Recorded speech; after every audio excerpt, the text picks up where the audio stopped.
Hey, it's the first chapter. We're going to talk about psychology. We're going to talk about biology. We're going to put them together. We're going to call it biological psychology or psychobiology or biopsychology or whatever way you want to meld them together. But this entire class is about how our minds and brains work, and how they get information from the body, how they send information to the body, and all the things that we do that make us human, that make us animals. We're going to go in depth. So you're going to learn a lot about the biology that is behind some of the things that you take for granted. So that's the fun part about this class.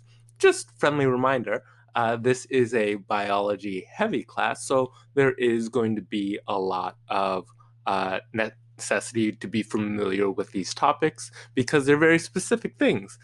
So it might be helpful for you to maybe watch the lectures multiple times, if that helps, or make sure you're taking notes while you're watching, just to make sure that you're getting as much exposure to the material as possible. We're going to start with the nerve cells and those nerve impulses, which form the core of our brain's processes.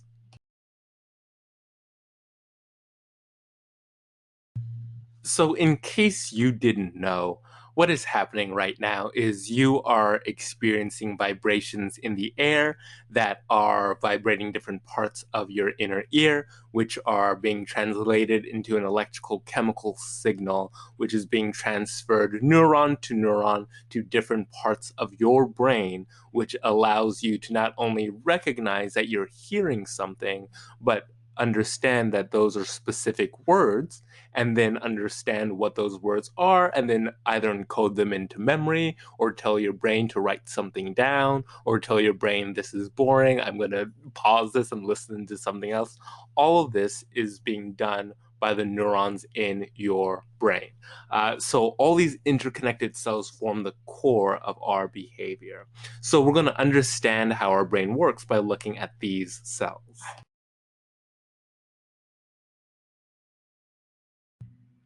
Just so you know, there are two types of cells that comprise the human nervous system: neurons, which I just mentioned, and glial cells. Glia, the I think glue. They were originally thought to be the cells that like keep everything together. That's kind of still what their function is, but they provide a lot of the support functions for neurons. Just in case you were wondering, there are approximately 86 billion individual neurons in your brain. So every person has more neurons inside of them than there are currently human beings alive on Earth. Super fun!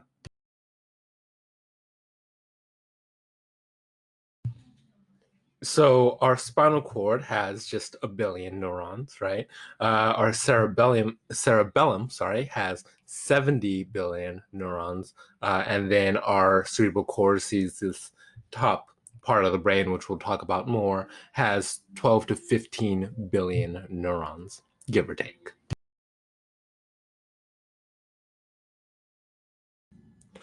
So one thing that is crazy about our brain is how small the different parts of it are. So it took us a long time to understand how our brain works, just because there are things that we just can't see. If you can't map and watch what's happening in the brain, then it's going to be much harder for you to know what's happening. So in the late 1800s, Santiago Ramon y Cajal was able to look at an individual neuron, and he dyed it. And what we were able to see is that the neurons don't actually merge into one another. We'll talk about this in a second, but there's a little gap between neurons called the synapse, right? So even though the neurons are talking to each other, they're not merged into one another. They're separate cells.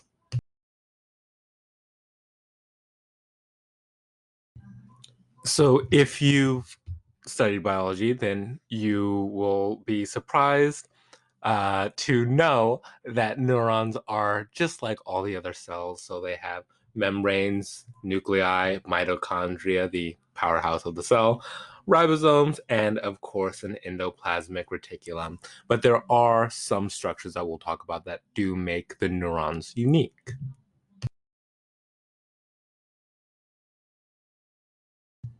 So here we have a nice little electron micrograph of the parts of the neuron. So you can see a mitochondria here, a little plasma membrane, which controls what goes in and out of the cell right there. We have the nuclei, the nucleus, the core of the cell right there. And then we have some little ribosomes and a little endoplasmic reticulum, right? So all those familiar things that you know and love are right there in the neuron. They haven't left you. They're still there, and they'll always be there.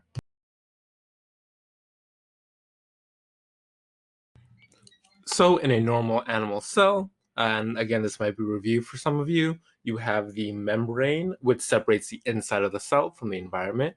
You have the nucleus, which contains chromosomes, the genetic material for the cell. And then you have the mitochondrion, which performs metabolic activities and provides energy that the cells require. So the mitochondria is the powerhouse of the cell. Everybody knows that if you took biology at some point in your life, you go anywhere in the world and you can't speak the language. If you say mitochondria, they'll say, ah, yes, the powerhouse of the cell. Come, you are my family now. And then you'll be a part of that culture. I think that's how that works. I actually have never tried that, so maybe don't try it.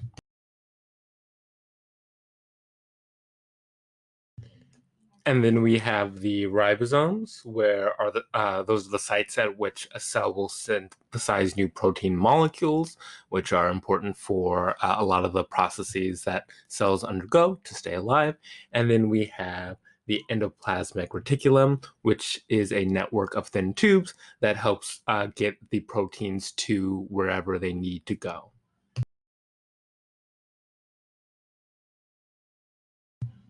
So, as I mentioned before, neurons look a little different than most cells. You might be familiar with cells kind of looking like this, with the nucleus and then all the other weird stuff that's going on, right?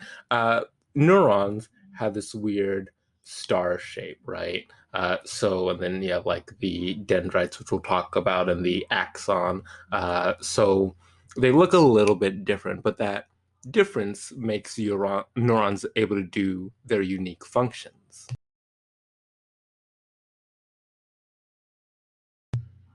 So we can break it up a little bit further. We have motor neurons and we have sensory neurons. So motor neurons have their soma, which is a cell body in the spinal cord. They receive excitation from other neurons, so they're receiving a signal saying go, go, go, send more signals down. So they receive those from other neurons and they connect impulses to a muscle or a gland. So let's say I wanted to move my hand, it's a motor neuron that's receiving a signal and telling my hand to move.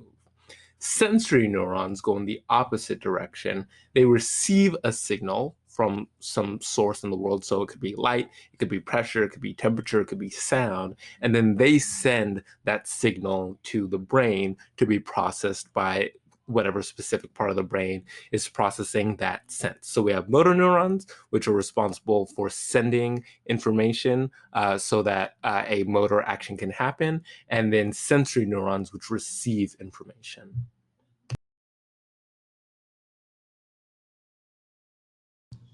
So here we see a motor neuron, right? So a signal might come from another neuron, sends the signal down, and then the muscle fiber receives that signal to contract, maybe to make a specific action happen. So we'll just talk real quick about some of these parts of the neuron. So we have the dendrites. Dendritic, think branches, because they're these little branches, right? Looks like a little tree. They're receiving, for the most part, signals from other neurons. Then we have the soma, which is the cell body. So this is the part that looks familiar to most of us. And then we have the axon, which is this wire that makes its way all the way down. And then you might remember that I mentioned the synapse earlier. We'll see that better later, but there's a little gap between the where this synapse or where this axon ends and where the muscle fiber begins. Okay, then we have the myelin sheath, which myelin is an insulating material. So if you think like, right now, maybe your phone or computer is plugged into the wall, there's copper wire inside of that plug, but it's wrapped around by an insulating material so that when you grab the wire, you're not electrocuted, right? So the myelin sheath helps us get that signal down the axon. We'll talk about how it specifically does it, because if you'll notice, there's a little gap there, and that's actually very important to how that signal is transferred down.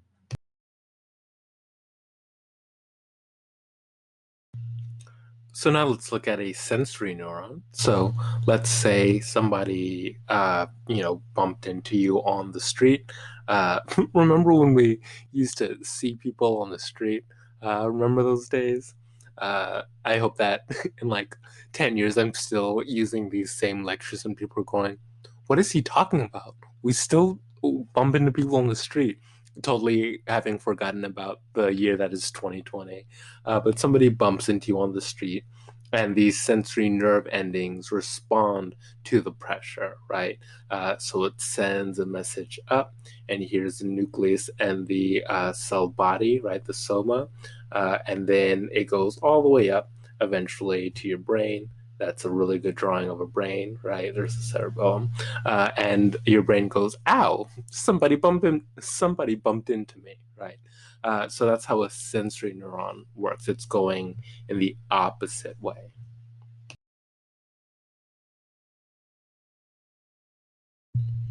So all neurons have dendrites. They have the soma or cell body. Just so you know, soma, that term refers to the body. So if you ever hear the word somatic, soma, body, right? Having to deal with the body. Then we have the axons, a long wire that extends from the axon. And then we have our presynaptic terminals.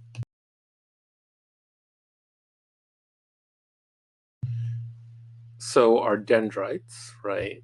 These little branches extending from the outside of the soma. It kind of looks like I'm drawing a lion. Oh, rawr, look at me, I'm a lion. But it's not a lion, it's a dendrite. It's a very serious dendrite. So stop calling it a lion, you jerks. So the dendrites are branching fibers with a surface lined with synaptic receptors responsible for bringing information into the neuron, right? So other axons are sending information, or sorry, other neurons are sending information down the axon, and the dendrites are receiving, right, that information. Some also contain dendritic spines that further branch out and increase the surface area of the dendrite. More surface area means more ability to receive things from other neurons. So great. Now you know about dendrites.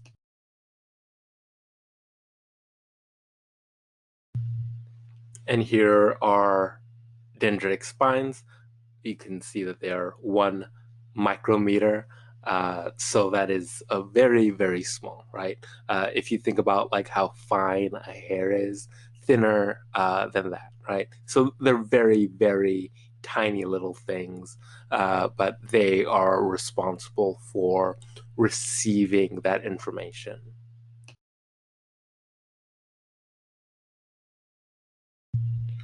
So the cell body and the soma contain the nucleus, mitochondria, and ribosome. So those all take care of the metabolic work of the neuron. So that cell body, the soma, that is what you would normally see when you are looking at any other cell in the body, right?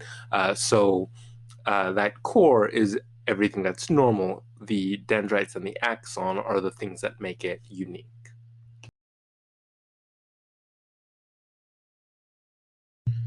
So the axons basically help the signal get all the way down from one neuron to another, right?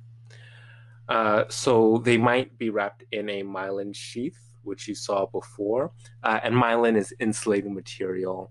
And what happens is, in addition to my phone sometimes ringing, is that the signal doesn't actually travel down the neuron; it hops from those little unmyelinated areas. So I had mentioned before that those gaps are actually important.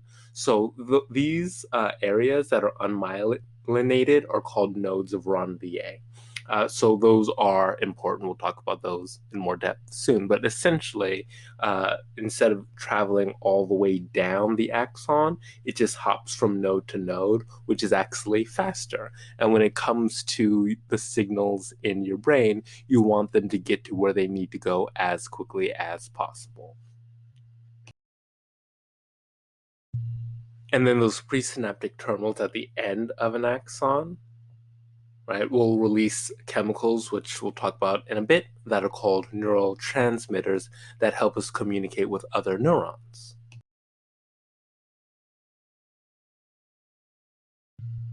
So let's talk about afferent axons, and intrinsic neurons. So afferent refers to bringing information into a structure. Efferent refers to carrying information away from a structure. Okay, the dumb way to remember this is if you want somebody to like come to you, you might go, "Hey, come over here." Afferent, right?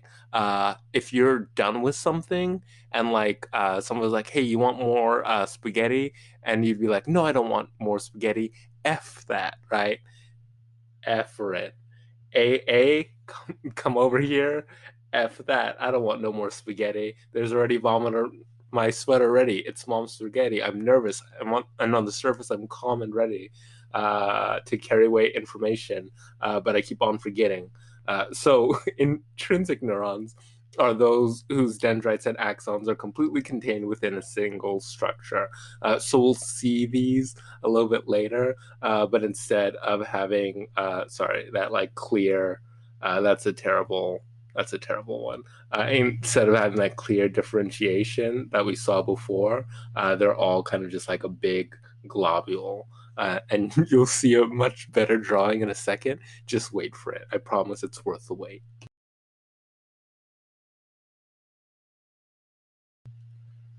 So if you're looking at A and you're looking at this axon, it's efferent, right? Get out of here. So because it's going away from it, but if you're looking at B, then it's going towards it. So A, come over here. Afferent.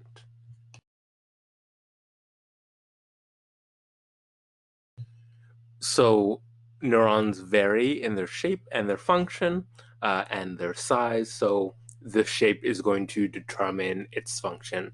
Our brain and our body parts have evolved to have a certain function and to, in most cases, work in the most optimal way.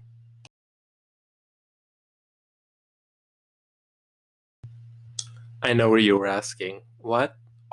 Can I see some of those diverse shapes of neurons? Oh, you kids always want to see diverse shapes of neurons. Here, over here, we have what are called Purkinje cells, which are found in the cerebellum. If you remember, the cerebellum has a lot of the neurons in the body.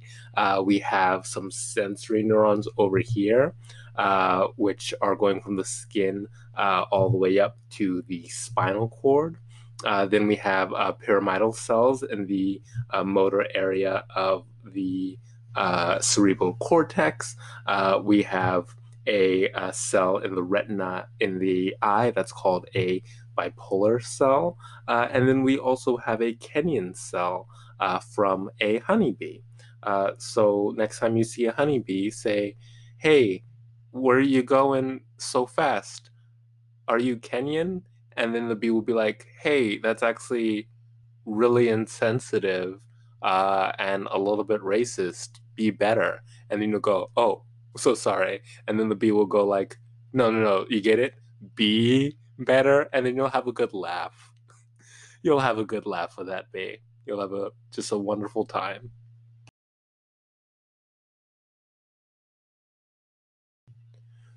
I mentioned glia. You remember them. You were so excited. You're like, oh, I want to learn more about glia, the glue, right? The glue. So we're going to talk about two. We have astrocytes. They help synchronize the activity of the axon by wrapping around the presynaptic terminal and taking up chemicals released by the axon. So those chemicals that we talked about, the neurotransmitters, are released by the presynaptic terminal, and the astrocytes help suck them back up in a process called reuptake so that they can be used later.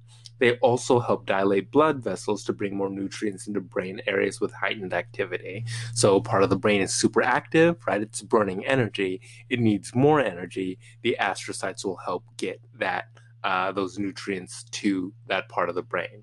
Microglia help remove waste materials, viruses, and fungi from the brain. That is very useful. Two things that you do not want in your brain are viruses and fungi.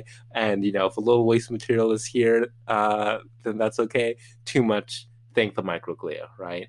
They will also remove dead, dying, or damaged neurons. So, a neuron's getting a little old, and they say, hey, old yeller, we got to take you out back. That's what the microglia is doing. Do kids still like Old Yeller references? Am I cool for mentioning Old Yeller? Just want to make sure that I'm hip with my references. That movie that was made in, hold on, I'm going to Google it. 1957. Do kids still watch Old Yeller? I'm pretty sure you gather around the CRT television and watch Old Yeller. Hopefully, you have to turn the dial correctly to get to that channel, right? It's not on Netflix, don't check. Then we have oligodendrocytes in the brain and the spinal cord, and Schwann cells in the periphery of the body. They help build the myelin sheath, which we've talked about, which surrounds and insulates certain axons. We also have radial glia, which help guide the migration of neurons and their growth when it comes to the axons and the dendrites during embryonic development. So they basically, say, there's like a little axon that's developing. It's like, no, come over here. And then this one's like, okay, come over here. And then eventually it will connect to this other axon, right? So that's what the radial glia do.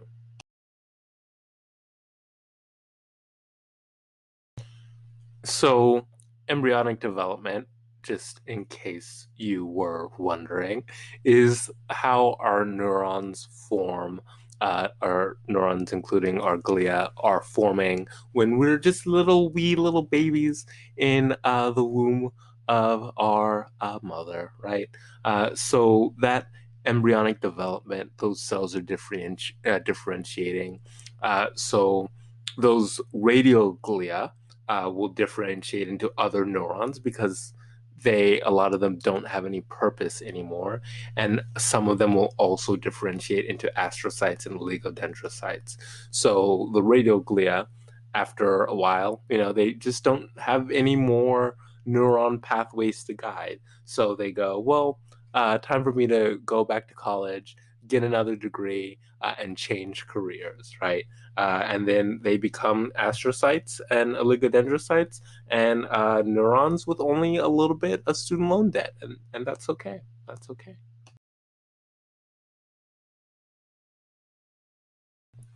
So let's just look at the shapes of some glial cells, right?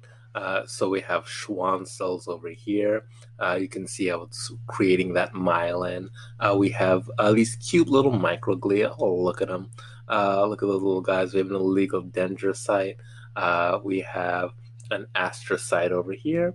And we have a little migrating neuron that the radial glia is helping show the pathway to.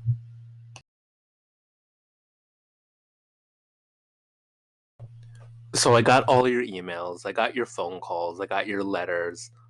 All of them were asking, Professor Thompson, how do astrocytes synchronate synchronize, synchronize. Is that even a word? It's not. Synchronize associated axons.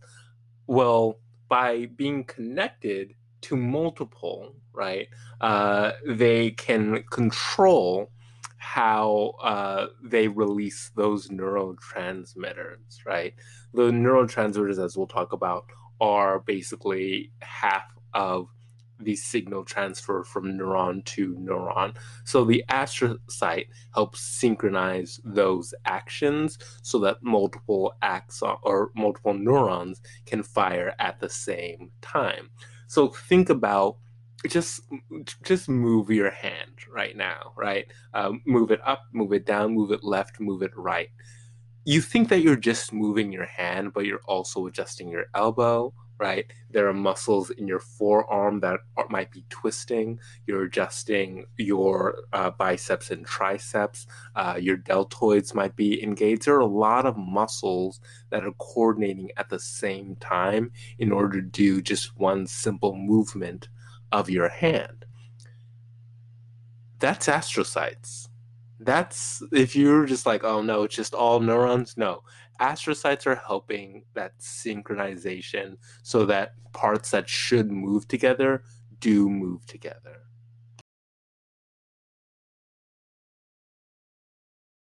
Super important is the blood-brain barrier. It surrounds your brain and blocks most chemicals from entering. Your brain is basically like super sensitive gelatin, and anything can make things go real bad real fast. So that blood-brain barrier is really important, right? So our immune system destroys damaged or infected cells throughout the body, and because neurons in the brain generally don't regenerate, we need that blood brain barrier to block incoming viruses, bacteria, or harmful material from entering, right?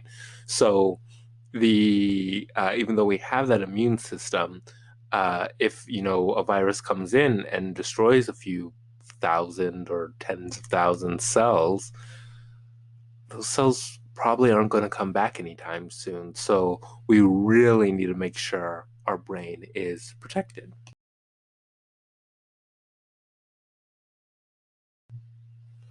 So the blood-brain barrier basically just controls what things can go in and go out, right? So these cell walls are semi-permeable. Amino acids and glucose can go out into the brain tissue. Those are the things that you want to get into your brain because that helps your brain run, right?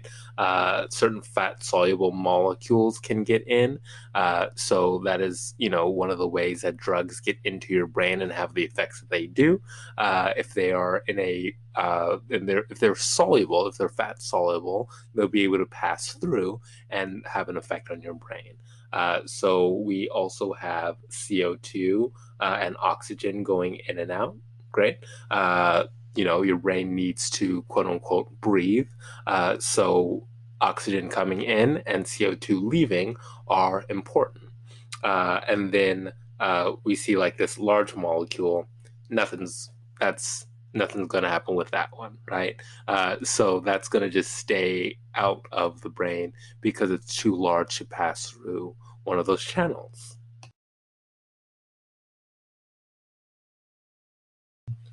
So let's talk about our good friend active transport. It is a protein mediated process that spends energy to get chemicals from the blood into the brain. Glucose, hormones, amino acids, and some vitamins are brought into the brain via active transport.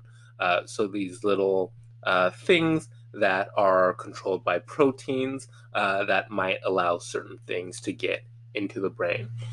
Our blood-brain barrier, as mentioned before, is essential to our health.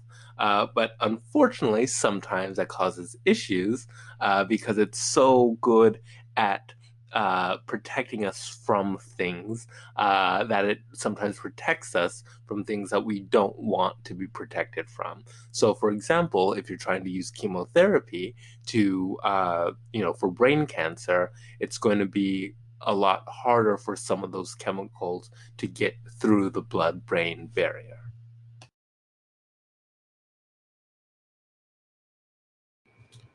So when we're talking about the neurons in the vertebrae, like your brain, those vertebrate neurons depend almost entirely on glucose. That is a sugar. It's one of the few that can pass through the blood-brain barrier. Neurons also need a steady supply of oxygen. 20% of all oxygen consumed by the body is used by the brain. So it's a pretty important system. So it's burning a lot of glucose and using a lot of oxygen.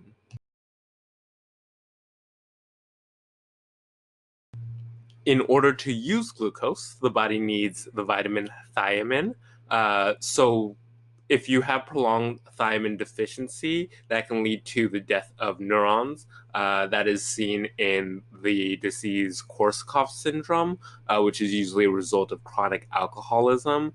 Basically, you need to drink so much that it's basically replacing all other food, right? So you're getting your only caloric intake from alcohol. And one of the markers of it is severe memory impairment because, as we'll learn later in class, and as you might just guess from knowing how brains work, every so often I'm like, this is a very redundant and general thing to say, but I'm going to say it anyway. Your brain is very important for memory. So, any issues with the neuron or the neurons and those pathways are going to affect your ability to create and recall memories.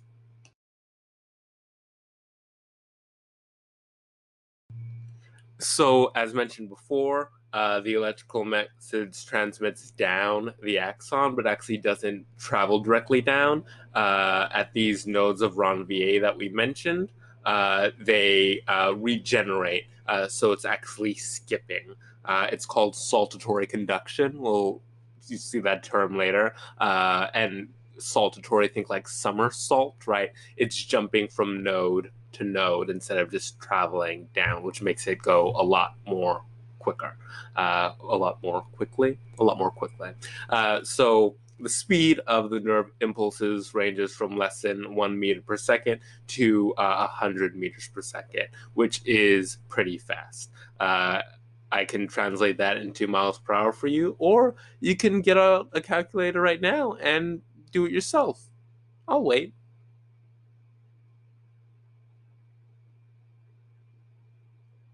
Great. So check your work and you'll be great. So, as you might assume, or maybe you didn't know this, and I'm just telling you this for the first time, and you'll be pleasantly surprised by it. So, if this is your body, you are a gingerbread person, a touch on your shoulder is going to get to your brain faster than a touch on your foot because it has to travel further. Makes sense.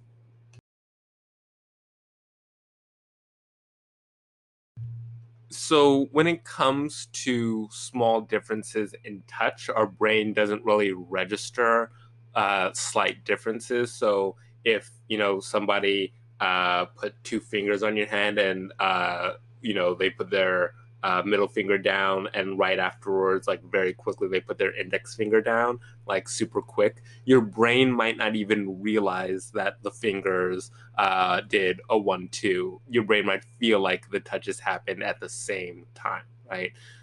Because our brain doesn't really need to keep track of small differences in touch. Now, when it comes to vision, your movements, like we need to be as precise as possible in tracking the movement of objects, right?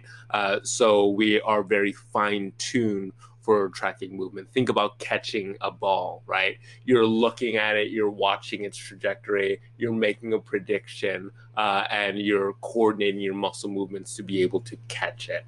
So that accuracy is much more important for us. So our impulse controls are well adapted to the needs for information transfer in the nervous system. Certain pathways are going to be better at doing different things based off of what evolutionarily we've learned that we need.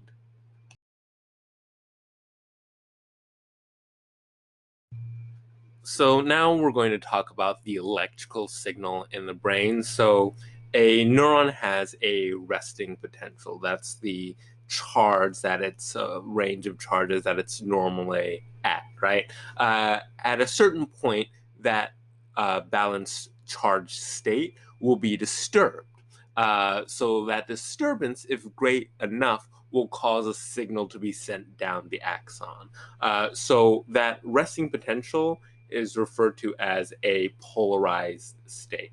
And that is the difference in electrical charge inside and outside the cell. So there will be positive and negative ions, molecules, and atoms that are inside and outside of the cell, and that balance creates polarization.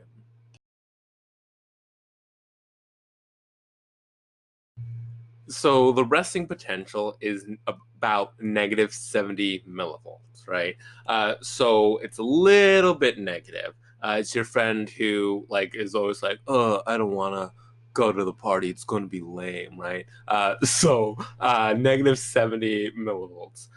So that is the state of the neuron prior to sending a nerve impulse. So remember, negative 70 millivolts.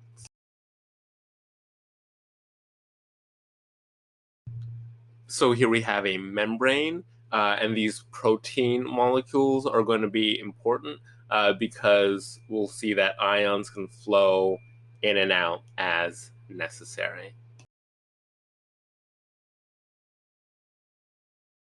If you've ever wondered, which I'm sure you have, I'm sure you've been up late at night just wondering, how do they record the activity of a neuron?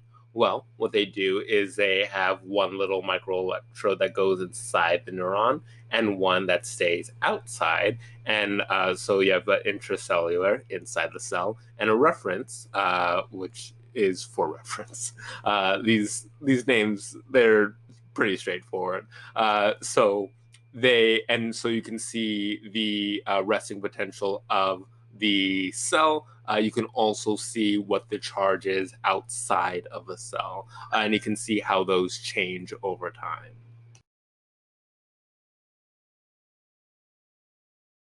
So similar to the blood-brain barrier, the membrane of the soma is selectively permeable. So that means that it allows some chemicals to pass more freely than others. That's where the selectively part comes from. Permeable referring to how much it allows in, right? So this means that things like sodium, potassium, calcium, and chloride can pass through channels in the membrane. Other things aren't going to have as easy a time. So when the membrane is at rest, the sodium channels are closed because sodium can't come into the soma. Then so sodium looks like this. So because sodium can't come in, then it's going to maintain that negative 70 millivolts, right? Once sodium can flood into it, then you'll see, you'll see what's called hyperpolarization, which we'll talk about in a second. The potassium channels are also partially closed, which allows the slow passage of potassium.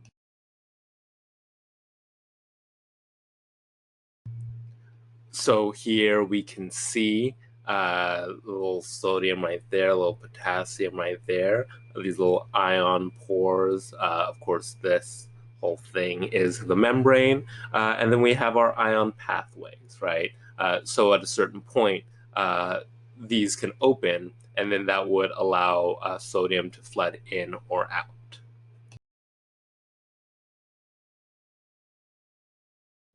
So the sodium potassium pump is a protein complex.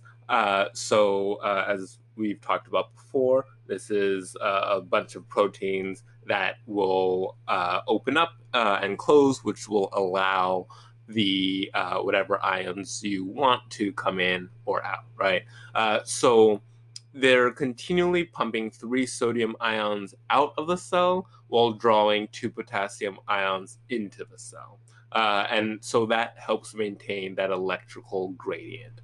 You want to maintain that balance in the cell. You don't want it to just hyperpolarize without any warning. So because then that means that a neuron is firing needlessly, right?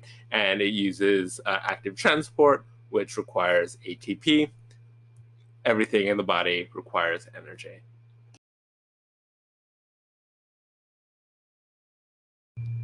So there are two gradients that you want to be aware of.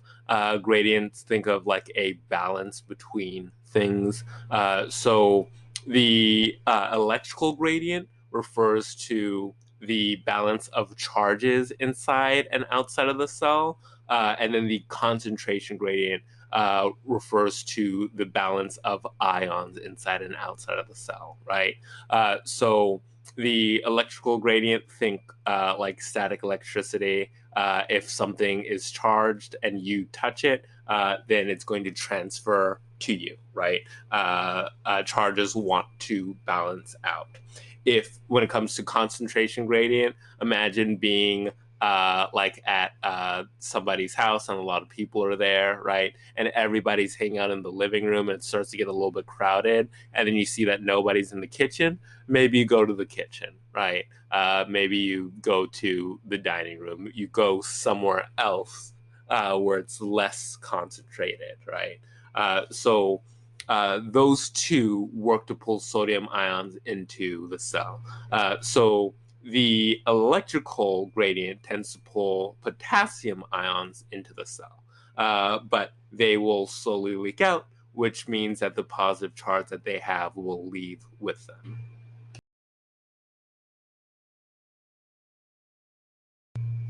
So here is the diagram that we saw before with a little bit more detail, right? So here we have a closed sodium channel, and it is closed, so sodium isn't going to enter. So that means that it's going to keep that negative 70 millivolts, right? Here we have a sodium potassium channel, and we can see 3 sodium leaving and 2 potassium entering, right? Here we have a potassium channel, and the potassium is entering the cell because of the electrical gradient. But then the potassium is like, oh, this part is real full. Look at all these other, too many potassiums here. Let's go to another club, right? So that's what the potassium say. So they leave the cell because of the concentration gradient, okay? So just to clarify, it's negative 70 millivolts in here, and potassium is positive. So they come in because they are like, well, we're positive, it's negative in there, let's balance things out. But then it's too crowded, so then they end up leaving, which maintains the balance of the cell.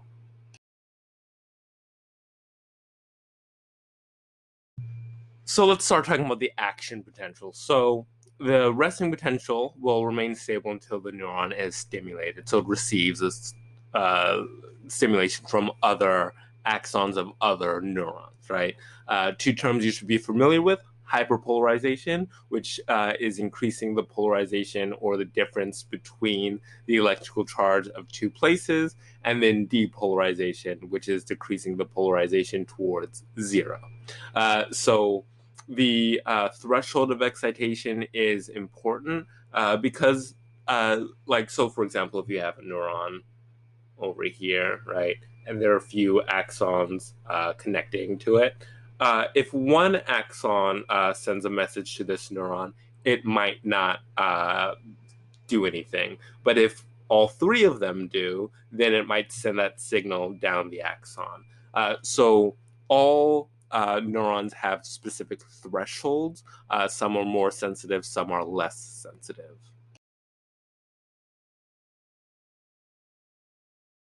So the action potential starts with the rapid depolarization of the neuron. So it's polarized here, and then it goes whoop, right? The action potential threshold varies from one neuron to the other, but it's consistent for each neuron. That is to say, different neurons, as I mentioned before, are going to have different thresholds, but one neuron isn't going to vary its threshold from time to time. It's always going to have the same threshold.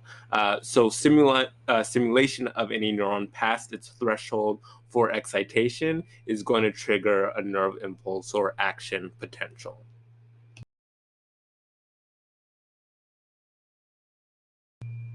So we have what are called voltage activated channels, and these channels, their permeability depends on the voltage difference across the membrane. So based off of that balance between ions inside and outside of the cell, that's going to determine whether or not they will allow a flow of ions inside and outside of the cell. These are the potassium and the sodium. I know I said in the wrong order. The sodium and the potassium channels that we just talked about earlier. So when sodium channels are opened, so sodium is positive, positively charged sodium ions rush in, and that's going to likely cause a action potential.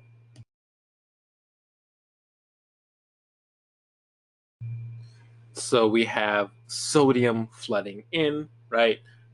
So that creates the action potential once it gets to positive 30 millivolts. And then we have potassium exiting, which creates a a hyperpolarization. And then eventually we bounce back to this balanced state of negative 70 millivolts, right?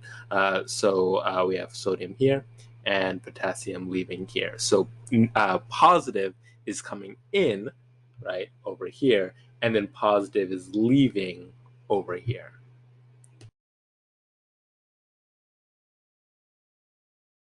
So once an action potential occurs, the sodium channels close. This prevents more sodium from entering the cell, so it can't get more positively charged, right? Now, the neuron is returned to its resting state by opening potassium channels. They flow out because of the concentration gradient, and they take the positive charge with them. And then the sodium potassium pump is going to restore. So remember that 3 in, 2 out, 3 in, 2 out. That's going to restore the original distribution of ions.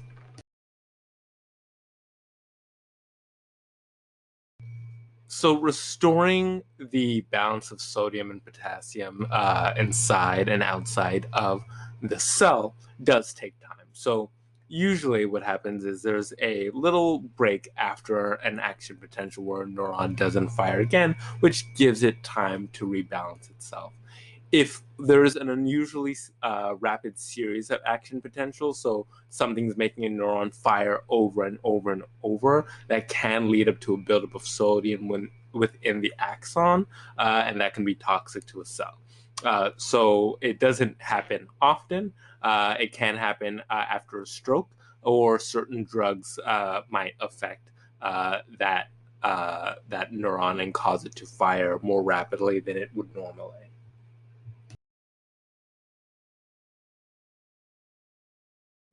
Fun fact, if you've ever gone to a dentist, so if you've ever had a local anesthetic, so maybe they numbed you, what those are doing are blocking sodium channels, so they're preventing action potentials from occurring. So it's not that your body is actually not feeling the pain. Those pain receptors are still responding, but the sodium channels that would open up and allow that pain signal to go to your brain are blocked. So they're not letting sodium in. Therefore, there's no action potential happening, meaning that the signal's not going to be there. So it's kind of interesting, right? Our perception of pain is both based off of whether or not we feel the thing, right? So if my sister punches me in the arm, I'm going to have the pain receptors in my arm respond to that, right? But also the signals need to get to my brain, and my brain needs to recognize it as pain. So yeah, well, fun little fact for you. So next time you're at the dentist, just go, "No, my sodium channels." The dentist might laugh because they might understand what you're talking about. Maybe they won't, and they'll just think that you're weird, and then they'll give you laughing gas, which will make you feel even better.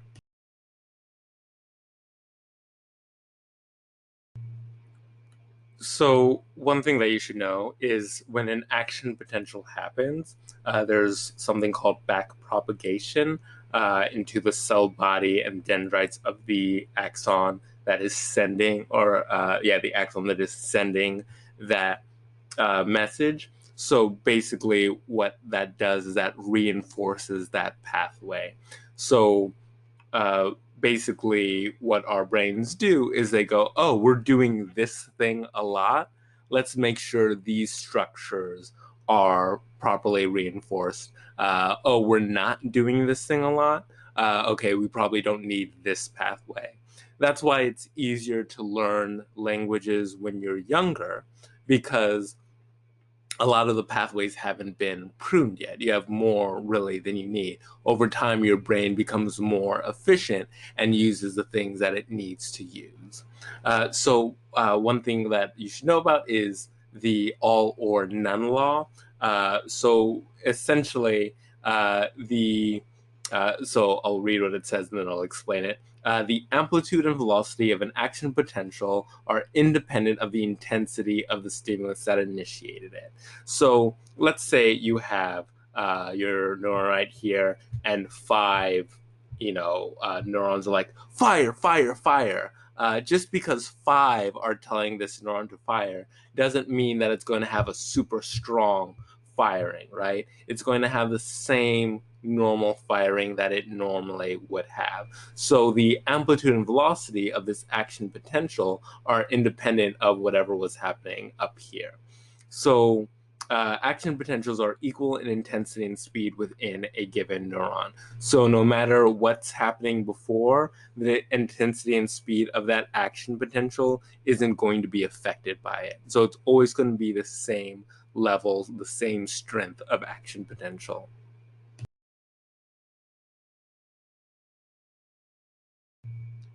So even though the same neuron is going to fire with the same intensity all the time, different neurons are going to vary in their amplitude, velocity, and shape. So there is a lot of variation in the protein channels in different neurons. So that's going to mean that there's going to be differences in the characteristics of those action potentials.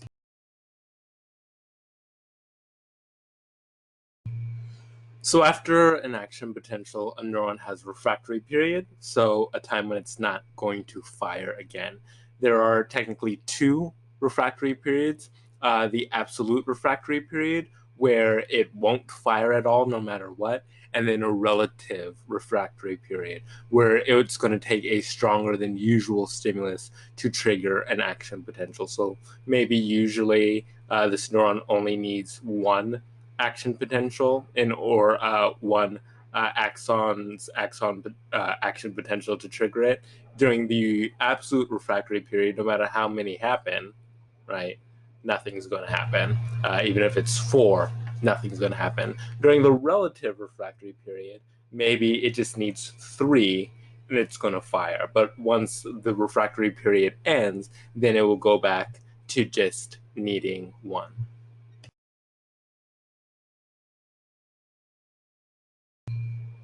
So in a motor neuron, the action potential will start at the axon hillock. That was my attempt at an arrow. So here we go. Right there, it's fading away, but right where the axon exits the soma, that's where the action potential will start.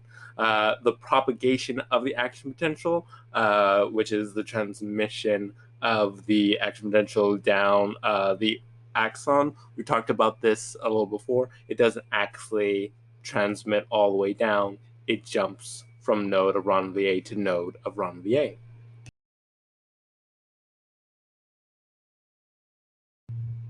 So what's happening is the change in charge from here causes a change in charge here, right? Potassium leaves, sodium enters, potassium leaves, sodium enters, potassium leaves, sodium enters. So it propagates down the axon without the charge actually having to travel from point to point. and this is a faster way of transmitting the signal. And not only is it faster, but it ensures the signal doesn't degrade over time.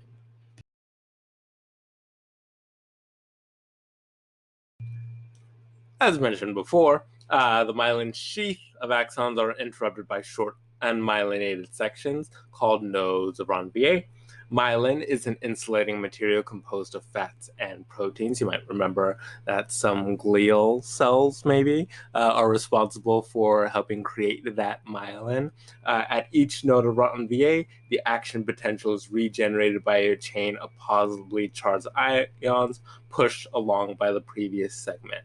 So that chain of sodium and potassium flowing in and out is actually transmitting the signal as opposed to the signal just flowing down the axon.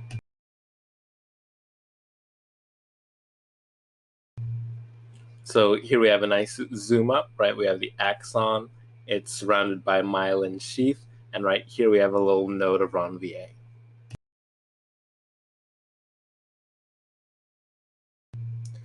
So once again, saltatory conduction, not salt like what you put in your food, but summer salt.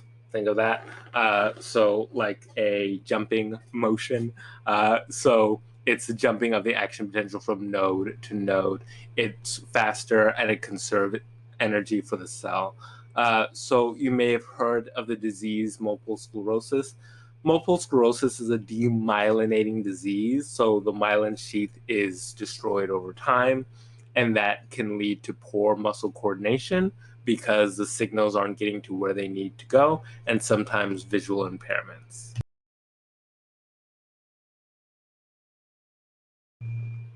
And here's just another example showing saltatory conduction in a myelinated axon.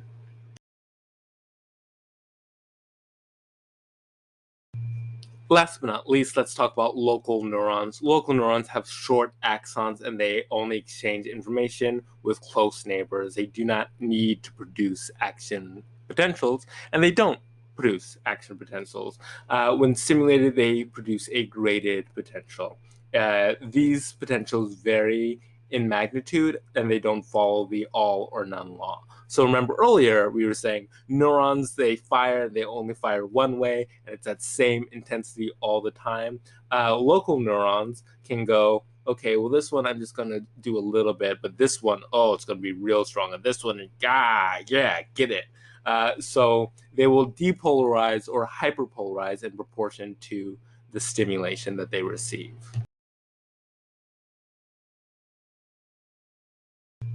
So a difficulty in local neurons is they are very, very small. The smaller the neuron, of course, the harder it is to measure. So a lot of the neurons that we've studied are abnormally large neurons. So sometimes we look at neurons in other species, which we'll talk about later in class, which are super big, which allow us to really see what's going on. So yeah, those large neurons really help us see what is probably happening in our brains, which have smaller neurons sometimes. So there is a weird myth. And now the myth will be busted, and you can tell all your friends, and they'll be impressed by how smart you are. That we only use 10% or 20% or 5% of our brain at any given time. You use your brain at all times, even when you might not be using it well, which would be after listening to however long this lecture was and starting to tune out a little bit. So a little bit of humor from the textbook publishers. Thanks, Cengage. You're hilarious. So I hope this first chapter wasn't too painful for you. We've only got, what, like 14 more to go. We'll do it. I believe in us. Take care, study hard, and talk soon.